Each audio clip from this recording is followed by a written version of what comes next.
Hello guys, welcome back to our YouTube channel. तो देखिए, मैं आपका दोस्त अभय आज आप लोगों के साथ लेकर आया हूँ वीडियो, जिसमें आज हम देखने वाले हैं जो दिल्ली यूनिवर्सिटी के स्टूडेंट हैं जिनके पास भी फाइनेंस फॉर एवरीवन सब्जेक्ट है। आज हम देखने वाले हैं उसकी यूनिट नंबर 1 जो इंट्रोडक्शन है आपका फाइनेंशियल लिटरेसी से। इस कंप्लीट यूनिट को आज की वीडियो में हम कवर करने वाले हैं। अगर आज की वीडियो में नहीं हो पाया तो इसका मैं फिर पार्ट 2 बना दूंगा।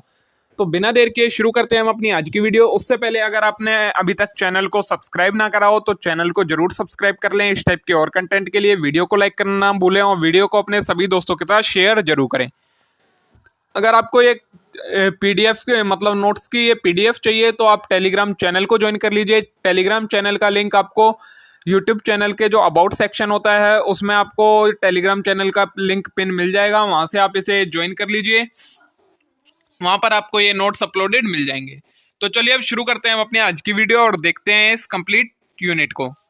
तो सबसे पहला जो आपका इसमें हैगा चैप्टर का नाम देखिए, हैगा इंट्रोडक्शन टू फाइनेंशियल लिटरेसी। इसमें आपको पहला कंसेप्ट पढ़ना है, वो समझना है फाइनेंशियल लिटरेसी होती क्या है। तो फाइनेंशियल लिटरेसी होती है combination of financial awareness, knowledge, skill, attitude and behaviour necessary to make sound financial decision and ultimate achieve financial wellbeing. Financial literacy का क्या मतलब होता है? एक ये कॉम्बिनेशन होता है किस किस का? फाइनेंशियल अवेयरनेस मतलब जितनी भी फाइनेंशियल आइटम्स होते हैं उनके बारे में पता होना आपको, उनकी नॉलेज होना, उनके स्किल्स होना, उनके एटीट्यूड को पता होना, उनका बिहेवियर पता होना, जिससे आप क्या कर सकें, एक साउंड मतलब अच्छा फाइनेंशियल डिसीजन ले सकें और फाइनेंशियल वेलबींग रह सकें। ये कहलाता है आपका फाइनेंशियल लिटरेसी। उसके बाद फाइनेंशियल एजुकेशन क्या होती है? तो the process by which financial consumer improve their understanding of financial product concept and risk through information instruction, develop the skills and confidence to become more aware about financial risk and opportunities.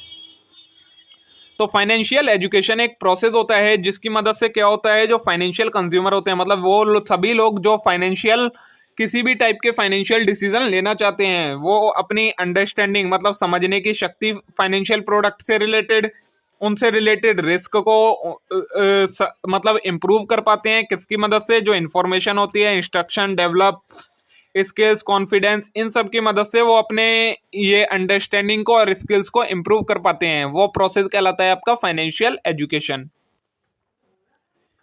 Financial literacy can help people become self sufficient and financial stable by preventing them from making bad financial decision. जो financial literacy होती है वो help करती है लोगों को self sufficient होने में, फाइनेंशियल स्टेबल होने में, जो कि इन्हें मदद करता है किस चीज से बचाने में, बैड फाइनेंशियल डिसीजन लेने से बचाने में मदद करती है। It is clear that term financial literacy and financial education are related but not same. तो इससे हमें यह पता लग जाता है कि फाइनेंशियल लिटरेसी और फाइनेंशियल एजुकेशन में डिफरेंस होता है, ये दोनों सेम नहीं है। दो financial education people develop financial literacy, क्योंकि फाइनेंशियल एजुकेशन की मदद से लोग फाइनेंशियल लिटरेसी को डेवलप कर पाते हैं। तो फाइनेंशियल लिटरेसी में हमने देखा क्या होता है। फाइनेंशियल लिटरेसी मतलब लोगों को पता होना किसके बारे में, फाइनेंशियल प्रोडक्ट के बारे में, उनकी नॉलेज होना, उनके बारे में अवेयर होना, ये सारा होता है आपका फाइनेंशियल लिटरेसी। फाइनेंशियल एजुकेशन क्या होता है? फाइनेंशियल एजुकेशन एक प्रोसेस होता है जिसकी मदद से लोग फाइनेंशियल प्रोडक्ट के बारे में नॉलेज गेन कर पाते हैं। ठीक है, ये डिफरेंस होता है फाइनेंशियल एजुकेशन और फाइनेंशियल लिटरेसी में। Component of financial literacy, financial literacy के क्या क्या कंपोनेंट्स होते हैं? तो नंबर 1 है आपका फाइनेंशियल नॉलेज। तो understanding fundamental financial principle and being able to weigh benefits. सबसे पहला क्या होता है? Financial knowledge. फाइनेंशियल नॉलेज का क्या मतलब होता है? फाइनेंशियल प्रिंसिपल है उनके बारे में आप लोगों को पता होना जिसके आप उनके बेनिफिट ले सकें, वो कहलाता है फाइनेंशियल नॉलेज। सेकंड है फाइनेंशियल बिहेवियर। तो study how people manage their money day to day basis. Financial behaviour का होता है कि वो तरीका मतलब वो सारे मेथड जिन मेथड से लोग अपने डेली बेसिस पर मनी को कैसे मैनेज कर रहे हैं, वो कहलाता है आपका फाइनेंशियल बिहेवियर। फिर है एटीट्यूड। तो people saving placing short term desire over long term stability propensity of risk. Attitude में क्या आता है लोगों का कि वो कितना पैसा बचा रहे हैं, कितना पैसा अपना लॉन्ग टर्म में लगा रहे हैं, कितना पैसा शॉर्ट टर्म में लगा रहे हैं, और क्या उनके रिस्क की प्रोपेंसिटी है मतलब क्या उनकी अमाउंट है रिस्क की। ये सारा कहलाता है आपका attitude of people towards financial literacy. Next है इंपॉर्टेंस ऑफ लिटरेसी। तो हमें फाइनेंशियल लिटरेसी की जरूरत क्यों होती है? तो नंबर 1 है recognise your income and expense, कि हमें पता लग सके कि हमारी इनकम क्या है और क्या एक्सपेंस है, ये हो गया इसका मतलब। तो making a budget is a critical step in developing financial literacy, financial literacy को डेवलप करने के लिए हमें क्या करना पड़ता है, एक बजट बनाना पड़ता है। Once we have budget we can monitor our spending and recheck it. और अगर हमारे पास एक बार बजट बन जाता है हमारा, तो हमें ये पता लगता रहता है कि हमें कितना खर्चा करना है और कितना सेविंग्स करनी है। नेक्स्ट है pay off debt and stay out of debt. When comparing long term, looking for lowest interest rate can result in significant long term saving। ये फाइनेंशियल लिटरेसी हमें क्या किस चीज में मदद करती है, इससे हम कंपेयर कर पाते हैं कि अगर हम लॉन्ग टर्म का डेट कम रेट पर लेंगे तो हमारे लॉन्ग टर्म में ज्यादा सेविंग्स हो जाएंगी। नेक्स्ट है अवॉइड गोइंग इनटू डेट और डिक्लेयरिंग बैंक्रप्सी। तो making a plan for regular saving and day to day expenditure, reduce unnecessary expense and put your saving into separate account. क्या होता है, जब आप प्लान बनाते हैं, रेगुलर सेविंग करते हैं और डे टू डे एक्सपेंस को ध्यान में रखते हैं, तो इससे क्या होता है, जो आपका अननेसेसरी एक्सपेंस है वो कम हो जाता है और जो आपकी सेविंग है वो एक अलग अकाउंट में जमा होती रहती हैं। नेक्स्ट है स्ट्राइव फॉर सेफ रिटायरमेंट। तो financial literacy we have a better sense how much to save. तो अगर हमारे पास फाइनेंशियल लिटरेसी होती है तो हमारे पास बेटर एक तरीके से नॉलेज होती है कि हमें कितना पैसा बचाना है, तो इससे हम सेफ रिटायरमेंट होती है हमारी, मतलब हमारे आगे फ्यूचर के लिए पैसा अच्छा बच जाता है। नेक्स्ट है learn the value of saving. तो regular saving are cushion for emergency condition. Financial literacy की मदद से हमें पता लगता है कि हमें सेविंग करके रखनी चाहिए, क्योंकि अगर हमें बाद में फ्यूचर में कोई इमरजेंसी कंडीशन हो जाती है तो उसकी वजह उसमें हमारे पास पैसा होना चाहिए। नेक्स्ट है financial literacy person are less likely to fall victim of financial fraud. जिसके पास फाइनेंशियल लिटरेसी होगी वो कभी भी फाइनेंशियल फ्रॉड का विक्टिम, मतलब उसके एक तरीके से शिकार नहीं बनेगा। ठीक है, अब आगे आएगा आपका perquisite of financial literacy. Financial literacy होने के लिए आपको किन किन चीज़ों की जरूरत पड़ती है। तो नंबर 1 आएगा level of education. Money management is a personal talent that one develop over the course of your life and it is not something that everyone learns. तो लेवल ऑफ एजुकेशन में क्या हो जाता है कि मनी को manage करना है, एक तरीके से अपने आप में पर्सनल टैलेंट होता है, जो कि लोग अपने जो उनका डेली लाइफ होती है उसमें वो मैनेज करते हुए आते ही हैं। तो ये एक ऐसी चीज़ हो जाती है जो इसे किसी को भी सिखाने की जरूरत नहीं पड़ती। जैसे कि इसमें क्या क्या करते हैं, वो फंड्स को डिपॉजिट करते हैं, इन्वेस्ट करते हैं, टैक्सेशन से रिलेटेड बजटिंग करते हैं, बोरोइंग करते हैं, ये सारी चीज़ें करते हैं। नेक्स्ट है कम्युनिकेशन एंड न्यूमेरिकल स्किल्स। तो इसमें क्या आ जाता है, देखिए लर्न अबाउट फाइनेंशियल इशू के बारे में वो लर्न कर पाते हैं, मतलब समझ पाते हैं। Employ tool for financial management, को मैनेज करने के लिए कई सारे तरीके अपनाते हैं। एम्प्लॉय अवेलेबल नेटवर्क्स, जो नेटवर्क्स अवेलेबल हैं फाइनेंशियल लिटरेसी से रिलेटेड, फाइनेंशियल मैनेजमेंट से रिलेटेड, वो सारे वो तरीके अपनाते हैं। अवेयर ऑफ क्रेडिट के बारे में अवेयर रहते हैं। आस्क फॉर गाइडेंस के बारे में पूछते रहते हैं। बजट की नॉलेज होती है उनके पास। Manage and checking saving account को मैनेज करते रहते हैं। Learn debt and loan, debt और लोन्स के बारे में समझते रहते हैं। इन्वेस्ट फॉर फ्यूचर के बारे में समझते हैं। ठीक है, तो ये हो गया आपका इस वाले चैप्टर का फर्स्ट पोर्शन खत्म हो गया। ठीक है, उसके बाद आपका जो नेक्स्ट टॉपिक आएगा वो आएगा वेरियस फाइनेंशियल इंस्टीट्यूशन। ये भी आपका यूनिट नंबर 1 का ही कंटेंट है। तो कौन कौन से फाइनेंशियल इंस्टीट्यूशन होते हैं, तो अब देखिए सबसे पहले हम समझते हैं फाइनेंशियल इंस्टीट्यूशन क्या होता है। तो financial institution refers to diverse group of organisation that conduct business within financial services industry. मतलब वो ग्रुप जो कि फाइनेंशियल इंडस्ट्री के अंदर अपना बिजनेस करते हैं, फाइनेंशियल सर्विसेज की जो इंडस्ट्री होती है उसमें अपना बिजनेस करते हैं, उन्हें फाइनेंशियल इंस्टीट्यूशन कहा जाता है। अब फाइनेंशियल इंस्टीट्यूशन एक तरीके से क्या होता है, वो सभी इंस्टीट्यूशन जो कि आपको फाइनेंशियल सर्विसेज मतलब लोन, पैसा प्रोवाइड करवाना, ये सारी चीजें जो प्रोवाइड करवाते हैं उन्हें फाइनेंशियल इंस्टीट्यूशन कहा जाता है। This include bank, insurance company, post office, ये सारी चीजें। ठीक है, it take deposit from one group of customer and then lend those money to another group. ये क्या करते हैं, एक ग्रुप से पैसा लेते हैं और दूसरे ग्रुप को उधार पर दे देते हैं। ठीक है, नेक्स्ट टॉपिक है इंपॉर्टेंस क्या होती है इन फाइनेंशियल इंस्टीट्यूशन की। तो नंबर 1 है प्रमोशनल एक्टिविटी। तो financial institution facilitate innovation by providing capital to skilled entrepreneurs. Financial institution क्या करते हैं, प्रमोशनल एक्टिविटीज करते हैं। कैसे, फाइनेंशियल इंस्टीट्यूशन जो स्किल्ड एंटरप्रेन्योर्स होते हैं, मतलब जो लोग अपना बिजनेस करना चाहते हैं, जिनके पास स्किल्स होती है, उन्हें पैसा प्रोवाइड करवाते हैं जिससे वो अच्छा इनोवेशन कर सकें और उससे ग्रोथ हो सके। नेक्स्ट है इंफ्रास्ट्रक्चरल फैसिलिटीज, तो they also offer infrastructural facility need to develop and promote ventures. और क्या करते हैं ये इंफ्रास्ट्रक्चर को डेवलप करने के लिए भी पैसा प्रोवाइड करवाते हैं कई सारे वेंचर्स को। नेक्स्ट है बैलेंस डेवलपमेंट, तो bank transfer surplus of capital from developed region to less developed region where it is needed. ये क्या करते हैं डेवलपमेंट को बैलेंस करके रखते हैं। कैसे? जो बैंक होती हैं वो जहां पर ज्यादा पैसा है वहां से ट्रांसफर कर देती हैं उस जगह पर जहां पर पैसे की जरूरत है। ठीक है।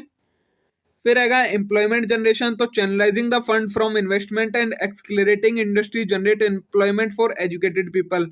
अब क्या होता है ये लोग जो इंडस्ट्रीज होती हैं उन्हें पैसा प्रोवाइड करवाते हैं जिसकी वजह से वो क्या करते हैं अपनी इंडस्ट्रीज को और ज्यादा एक्सपेंड करते हैं जिससे वो एम्प्लॉयमेंट जनरेट कर पाते हैं।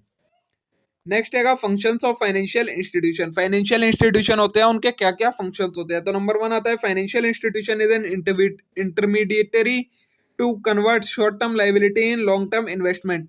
जो फाइनेंशियल इंस्टीट्यूशन होते हैं वो एक इंटरमीडियरी का काम करते हैं, मतलब एक तरीके से बीच में काम करते हैं जो कि क्या करते हैं शॉर्ट टर्म लाइबिलिटी को लॉन्ग टर्म इन्वेस्टमेंट में कन्वर्ट कर देते हैं।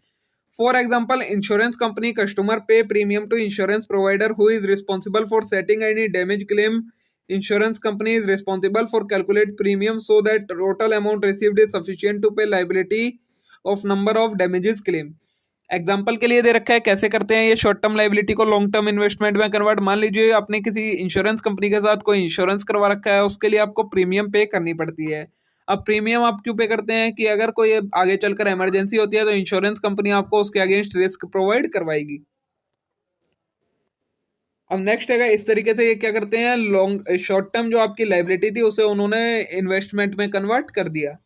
नेक्स्ट है financial institution help to convert risky investment into risk free investment. तो financial institution transform a risky investment into one that does not have any risk in finance. All investment carry some degree of risk. Stock, bond, fund are lose value, however a risk free asset have an inevitable return, FD, RD, etc.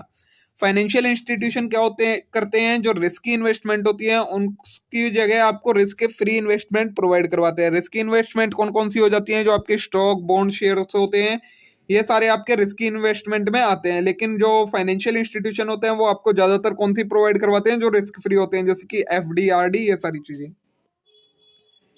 Next है financial institution also provide a range of services two entities. जो financial institution होते हैं वो entities मतलब companies को भी, corporate जो entity होती है उन्हें सर्विसेज प्रोवाइड करवाते हैं।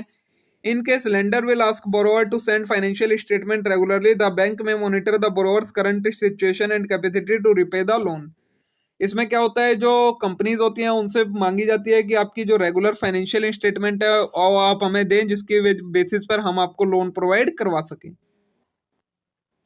अब फाइनेंशियल इंस्टीट्यूशन की कैटेगरी बना रखी है। नंबर वन है आपका देखिए बैंकिंग इंस्टीट्यूशन।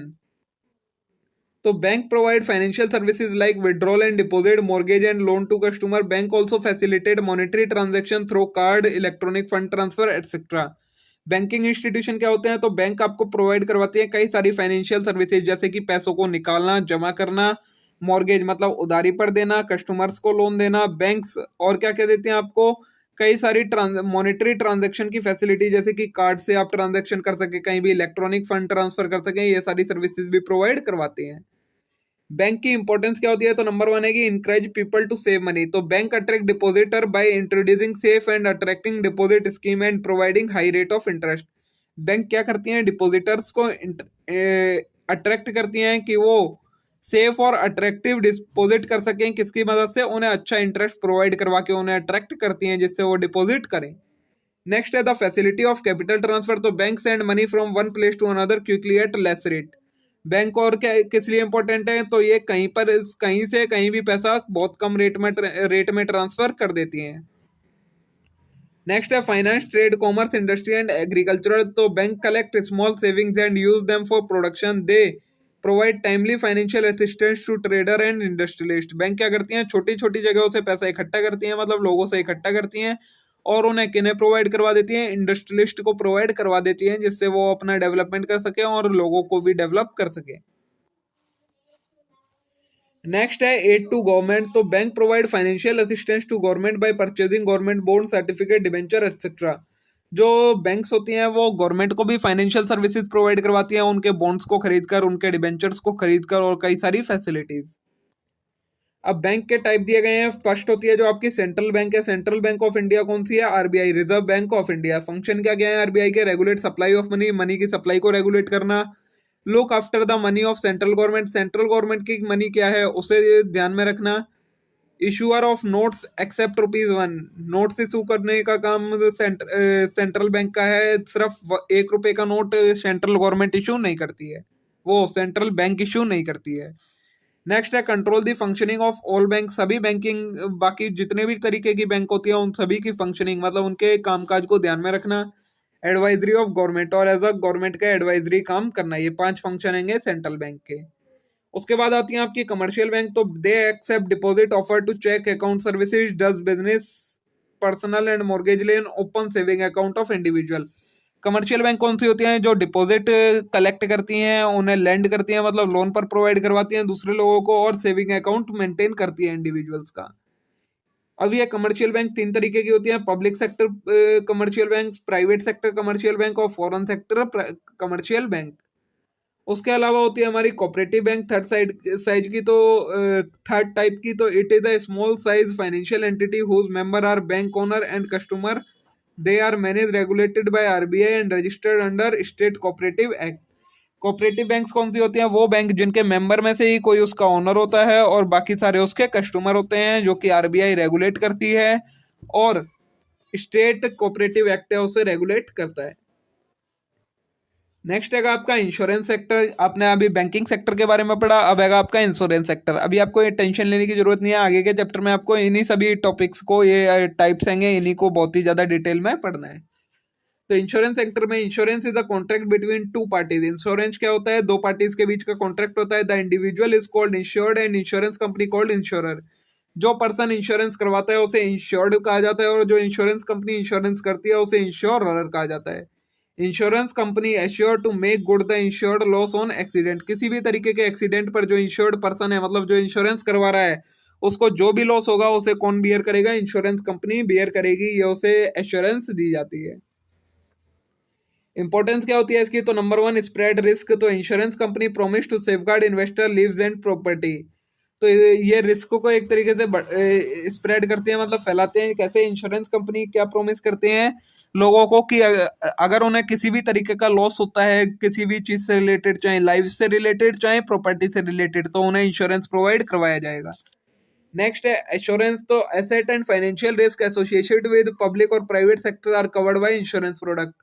पब्लिक या प्राइवेट सेक्टर में अगर कोई भी रिस्क होता है तो वो उसे किससे कवर किया जाता है? इंश्योरेंस की मदद से कवर किया जाता है। नेक्स्ट है legal perquisite. In many circumstances law mandatory the purchase of insurance. कई सारे ऐसे केसेस होते हैं जहां पर लॉ खुद कहता है कि अगर आपने इंश्योरेंस नहीं करवाया तो आपका ये काम नहीं होगा। नेक्स्ट है कैपिटल फॉर्मेशन। तो policy holder premium are pulled to serve as insurance form initial investment capital. ये क्या है? तो कैपिटल फॉर्म कैसे करते हैं? जो जो जो पॉलिसी होल्डर की प्रीमियम आती है उन सभी को इकट्ठा करके इंश्योरेंस फर्म की पूरी कैपिटल बन जाती है और उसे वो इन्वेस्ट कर देते हैं। तो देखिए दोस्तों, आज की वीडियो में हमने यहीं तक देखा, इंश्योरेंस के बारे में देखा। आगे नेक्स्ट वीडियो में अब हम देखेंगे इससे आगे का कंटेंट, जिसमें हम देखेंगे प्रिंसिपल ऑफ इंश्योरेंस सेक्टर। तब तक के लिए आप इस वीडियो को लाइक करें, चैनल को सब्सक्राइब करें और वीडियो को अपने सभी दोस्तों के साथ शेयर जरूर करें। Thank you.